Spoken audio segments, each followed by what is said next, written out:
left it extremely late, but orchestrated it well, Naomi. He did leave it very, very late. It was a big risk for him to take. I mean, we saw him all race long really helping Oscar out by making sure he stayed within the DRS, but even those gaps are so difficult to calculate. So when you've got two cars coming around the corner, you come off the throttle like that, you just don't know at what rate George would have caught him. So it was a risk that paid off, but a big risk, I think, to take. Let's start with the George and Piastri battle there, because actually there were a couple of times when Lando didn't get it right, and they were the opportunities that were presented for George. They pretty much moved together. It's almost like Oscar anticipates George's move, and it's caught George. We've seen it many times in F1. But the most important thing to mention, not in the braking zone. If that happened in the braking zone, then you might have seen it. Then it's dodgy. Like, definitely dodgy. Okay, let's have a look at the very end as well. Where you're sitting, you have an idea, but it's very difficult to measure exactly what that's going to be. But it paid off, and even though the team were telling him not to do it, I think he wanted to pay back the favour that he got from Oscar in Brazil. Well, it couldn't have gone any better for McLaren. Zach applauding both of his drivers. That's what they've said. They've expressed this all year. You know, even when they were chasing them down and we were questioning them about some of the decisions that they had made, it's all about team spirit. And Oscar Piastri obviously is, you know, still a young driver. He's one of these guys that's excelled, F3 champion, F2 champion, and come in. I think it was all about preserving, you know, his sanity, if you like, as a young driver, rather than keeping the team spirits as well. They've definitely grown as a team. This relatively new team at McLaren, new people have come in. It's strange to talk about McLaren as a new team, but this current crop of members in the team they're gelling, they're relearning how to win races and race at the front. And they've had their bumps in the road this year. Budapest springs to mind. It got a bit tense there between the two drivers and the team and Lando, because he was still fighting for the championship himself. But I think they've come an awful long way. It was a nice gesture today, and Lando, it wasn't just that one last moment in the race, he was giving him a helping hand big time throughout. Lando has got in the better of Oscar in qualifying by some considerable distance, has to be said, and also in the races. But how would you assess the Australian season, you know, as a young driver coming up? I don't want to say that I'm slightly disappointed, because that would be harsh, but I think the way that Oscar came into Formula One last year, having been on the bench for a year, putting Lando under pressure was really, really promising. So I think there were times this year where he was a little bit inconsistent, falling back a little bit, where you would have thought that he would have just been stronger this year. But as a whole, I think he shows a lot of promise, and I think as the years go on, he's just going to put more and more pressure on Lando, that's for sure. Yeah, the speed is certainly there in qualifying, isn't it? We see that time and time again, but still in the races, I feel like Lando, more often than not, still has that finesse with the tyres somehow, keeps the speed going in the race, and you could see glimpses of that today, even in this short sprint race of 19 laps. Lando was having to consistently back out into the DRS to help Oscar out. So I felt like Lando's race pace was certainly stronger. 30 points, though. I mean, they've extended that from 24 to 30 now. As we said, it needs to be 45, the difference between themselves and Ferrari at the end of the year, to clinch the Constructors. You can just see it there. So we'll react to that in a few moments' time. But first of all, let's hear from Andrea Stella talking with Ted. Well, Andrea, congratulations, a 1-2. An interesting fight, and the championship's over, so it doesn't really matter. But just explain to us why it was the team's important to Oscar to give the sprint race back that he'd given to Lando. Explain why it was important to the team and for Oscar and for Lando, I suppose. Well, first of all, before we go into explanations, I would like to acknowledge the great work by the team, by the drivers, in being once again competitive after we had a difficult event in Vegas. So very important really to confirm that the car is strong in this kind of circuit. Somehow we were expecting that, but it was good to prove it on track. The sprint race was interesting. We have to first of all acknowledge that Ferrari was on a new set because he was only scrubbed, and Russell was on a set with only one lap, while both Lando and Oscar were on a set with 2 laps. And here at this circuit, the new tire lose grip very rapidly. So somehow we had a bit of deficit from a tire point of view, which we needed to manage in the sprint race. At the same time, we also had a rear wing configuration, which was good in the corners, but made us a little bit slow in the straights, especially with this headwind. So the race today required a bit of collaboration between our two drivers, with Lando supporting Oscar through the DRS. which was executed very well, very brilliant driving by Lando. To help him defend George Russell. To help Oscar defend from George. Then when it comes to the swap at the end, Lando was very willing to return the favor that Oscar did to him in Brazil.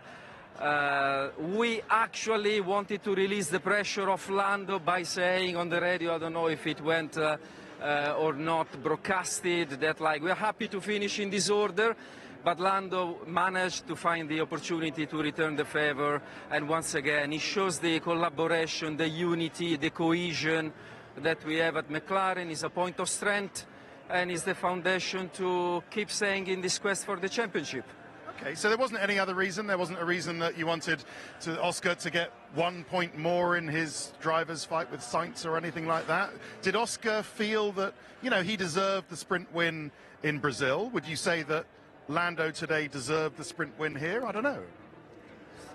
I think the 1 point for Oscar was not a factor. I think I have already explained that in our conversation before the sprint, Lando was definitely willing to return the favor. You know, it just goes according to our principles, the fairness, the sportsmanship, and we just were nervous at the pit wall because Russell was very close. So once again, I think the drivers, while in the car, sometimes judge a situation more precisely than us on the pit wall, and personally I'm very happy that we had the opportunity to give Oscar the victory that he deserved in Brazil. And like I said before, that's cohesion, that's unity. To be honest, I'm very proud of Lando and Oscar. Okay, great stuff. Thanks for explaining. Thank you. Well, with Ferrari having wrestled the late season impetus, how important do you think it is for McLaren to end on a high and take a little bit of momentum into next year? I think it's important, firstly, because I think it's partially deserved. I think this season, besides the dominant performance of the car, I think the team has done a good job. There were definitely times where you could see that they didn't always have the confidence on the pit wall to make those hard decisions and those riskier decisions. Maybe if they win the championship this year, they'll go into next year feeling more confident about the moves they make, the decisions they make, and it'll just feel a little bit more like an all-rounded team that's used to winning at the front again. Yeah, I mean, that's the thing, isn't it? It's one thing, you know, being satisfied. Winning the Constructors would be absolutely enormous for them. But I just wonder for Lando how he needs to take it to the next level if he is to challenge the likes of Max Verstappen or Lewis and Charles in a Ferrari if it's to be a strong car next year. I think Lando's already there. I think if he's got the car, yeah. I wish we could have just started the season from midway through and see that progression with Lando as he grew in confidence, winning races on merit, getting pole positions on merit. And for a whole team, you watch them grow this season. So I'm already excited. I know not at the end yet of this season, already excited for next season if things can stay the same, because we go into every weekend now not knowing who's going to win. But Lando's there. He's got the confidence now and he drives so well. I just want to see him start the year with the car he's got now. 1-2 for the McLarens, 4-5 for the Ferraris. Let's hear from both of their drivers. We're obviously managing things at the front using the DRS. How did you assess your own pace within that sprint today? It was tough, especially lap 1 with zero grip, starting on the inside of the track. I think we picked up a lot of dust and yeah, it was very, very low grip with the medium tires. And then once I got settled into a rhythm, the pace wasn't that bad, but you could see that in front they were controlling. And if anything, Russell seemed to have a bit more to put Piastri under pressure, and I couldn't put George under pressure. So the feeling right now is that they have a 10th on us. Thank you. That's that. I mean, a great move and great racing between yourself and Lewis, but ultimately a McLaren 1-2, which puts you under a bit of pressure for the rest of the weekend. Yeah, they are strong. They are very strong, and we expected coming into the weekend to struggle a bit more. I have to say that the race pace seems to be pretty good. However, if we don't have the qualifying pace, we won't be able to show the race pace, because overtaking is so incredibly difficult that it will be tricky to do anything if we are starting from P5, P6. So tonight, qualifying will be fundamental. We know where to improve. Let's see if we manage to do so. The Lewis move, you enjoy that? Yeah, it was really on the limit. I went on the limit with Lewis. It was a nice move at the end, but yeah, a little bit of banging wheel, and was fun, but yeah, let's see tomorrow. The graining on these tyres has appeared on his soft. It's really difficult to come back from on this track with the amount of load going through them. And obviously they were racing, right? They weren't right at the front, so he had to really be pushing to get back in front of Lewis. So when you're putting the tyres under that much pressure, you're ultimately going to make them suffer. I think what's the issue for Ferrari here is they've got a car that, as we see today, hasn't been extremely competitive, and it's not the way they would have wanted to start this weekend. So hopefully now, during Parc Fermé is going to open, they can relook at the setup of the car. Maybe they can find a little bit more, but as you say, this is not a track that's best suited to their car. No, so therefore the significance of this result and going into qualifying and the rest of this weekend for the constructors. Have McLaren now got one hand on the trophy, do you think? They do, and they're going to be strong as well in Abu Dhabi. It's going to be another circuit that suits the McLaren, you know, a high amount of downforce that you run there as well. You rely on the car being grippy and all those high-speed corners and the braking zones in Abu Dhabi. So they're on a roll, and I think you could see with Andrea Stella that it was a relief that they're back, because they might have questioned after Vegas. Very different setup of the car. They weren't competitive there, and they've bounced back massively here, and they will do next week as well. Naomi? I think it might be a little bit more even sailing with McLaren and Ferrari next week. I think they're really good in traction, also heavy braking. There's not a lot of heavy braking events on this circuit, so that might make it tighter in Abu Dhabi, but I hope for them it's not going to be too little too late by then. With the front runners there, do you sense? No, I honestly don't think so. I mean, the start itself, the launch was nothing special. Just Lewis had a really good one. But then it was fine. I just tried to stay out of trouble. But honestly, I was just sliding everywhere, just having a lot of moments, very weird moments, weird snaps. And honestly, that is just what is happening the whole weekend already. Just no balance on entry, no balance mid-corner. Like, everything is just the extreme version of each other. And yeah, throughout the race, that was also my problem. I could not even catch Nico, really. That says enough for us. I mean, it's very bad this weekend so far. Significant ground in the sprint today.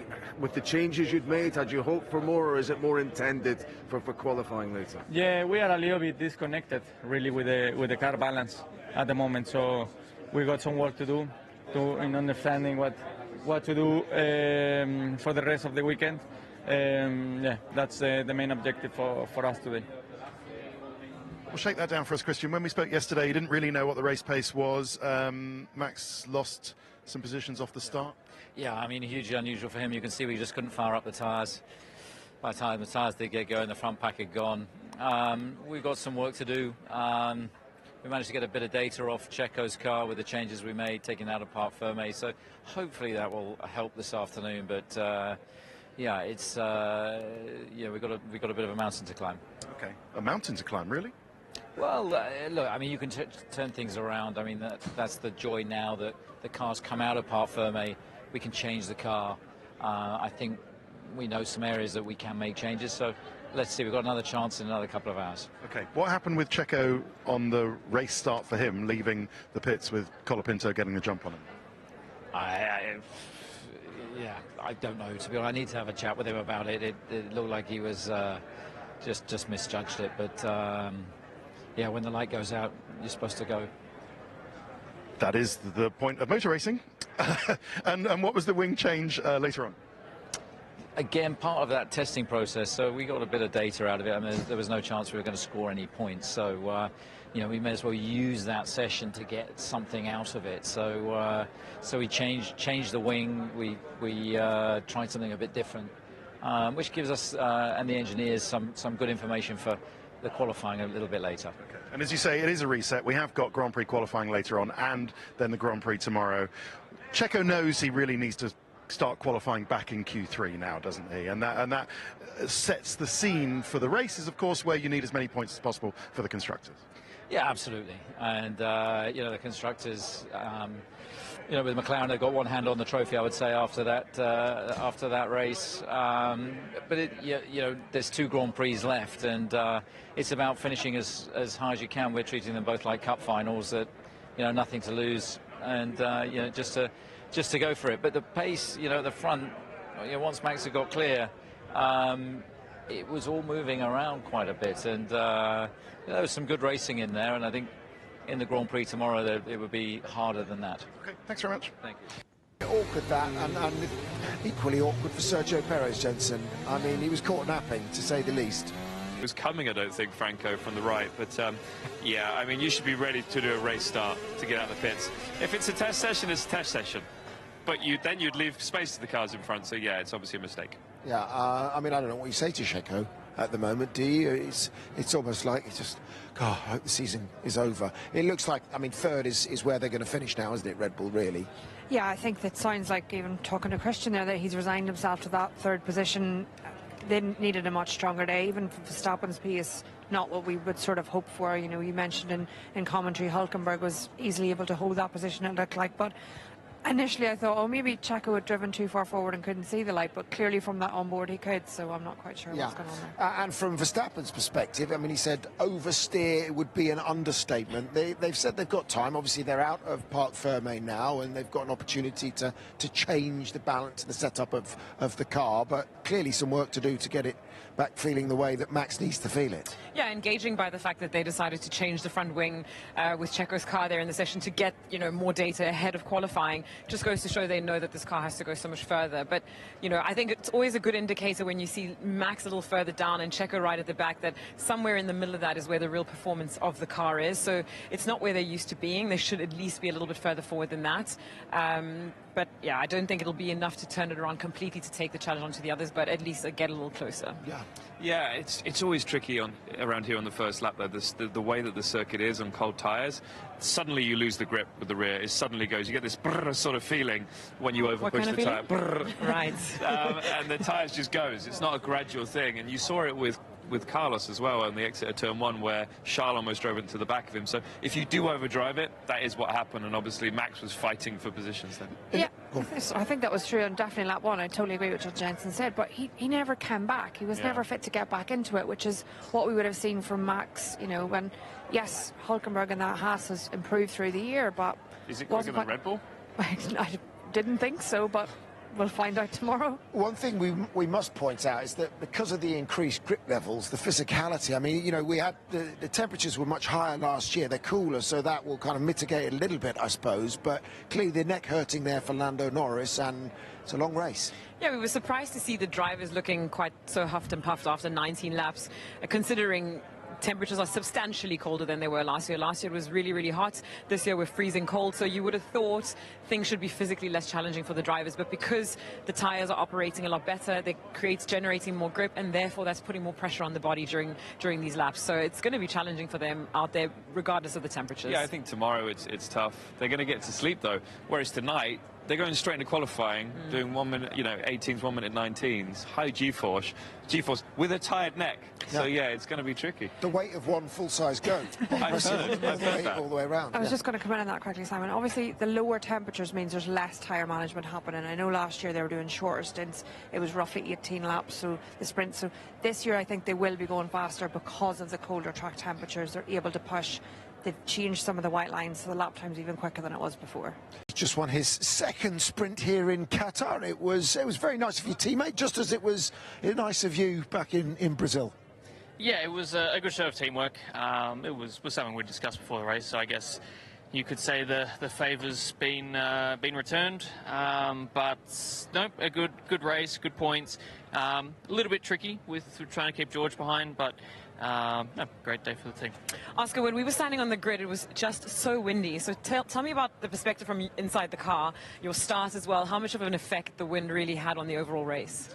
It makes it tricky, for sure. You know, especially here, there's a lot of corners that kind of go the opposite way to each other, and one corner is a massive headwind, the next one is a massive tailwind, and it makes a huge difference to what the car does. So just trying to keep on top of it and almost remember what's going to change for the next corner is tricky at times. Then you get a gust and that all goes out the window. So it makes it tough, which always sounds so pathetic, blaming the wind on the car balance, but it does make a big difference. Was it really tricky to stay within the DRS zone? Because obviously you've got to run close around here, and it's such high speeds. Does that have a big effect on what the car's doing?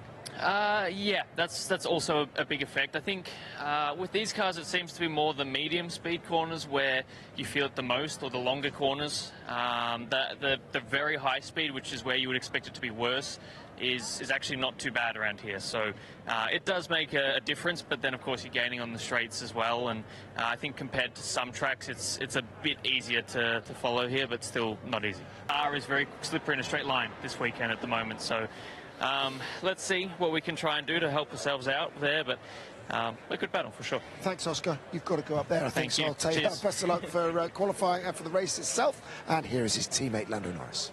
Give up a win, but the significance is, I think, if you finish 1-2 in the Grand Prix, it's the championship. So how satisfying to get this job done?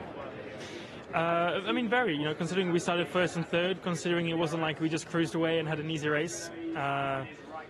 There was quite a lot of, me trying to help out Oscar, first of all in turn 1, to give George some dirty air on the inside and allow Oscar to have a crack on the outside, and he did exactly that. So that was a perfect start to the race. And after, George probably seemed a bit quicker than both of us, but I think we worked together as a team. That's the benefit of having 2 cars up there against just George, was that we could do exactly what we did today. So a well-executed race. I did my part on giving him the DRS and helping him out, which makes my life a little bit more stressful, but our plan was a 1-2, and we would not have finished first and second if we didn't work together as a team. Okay, let's wrap things up with the Mercedes drivers. 3rd for George Russell, 6th for Lewis Hamilton. A question about some of Oscar's defending there, but ultimately maybe you wish that teammates couldn't give DRS to each other. Maybe you were the fastest car out there today. Yeah, it is frustrating when you have team orders in front of you and it's 2 against 1. We know in this sport you can't overtake without DRS, and I think Lando had a lot of pace in hand. I had a lot of pace in hand, but they drove very well together as a team. It's not how I want to see F1. It's not, if I'm a fan at home, that's not what I want to see, because I want to battle it on track. I want the best man to win, and of course the ending as well. But you've got to respect them for chasing their goal, which is to win the Constructors. And if Lando went into the distance, I'm very confident I would have passed Piastri, and that's 1 less point for them. So frustration in the moment. I would take the positives. The car was quick. I don't know why, to hear you say that out loud yesterday did surprise a lot of people about being slow, Lewis. Was it a kind of challenge to yourself in a way, or do you think things will just fall back into place next year? I have no clue, man. I don't have an answer for you. Yeah, it's not been great. At this point, I really don't care. I just want to get through these next couple of races and do my job, turn up, and then I'm looking forward to the winter break. I woke up this morning, and I think the most important thing is to leave with gratitude. So I'm really, really grateful that I get to do what I love doing, even when there are days that I don't love it as much.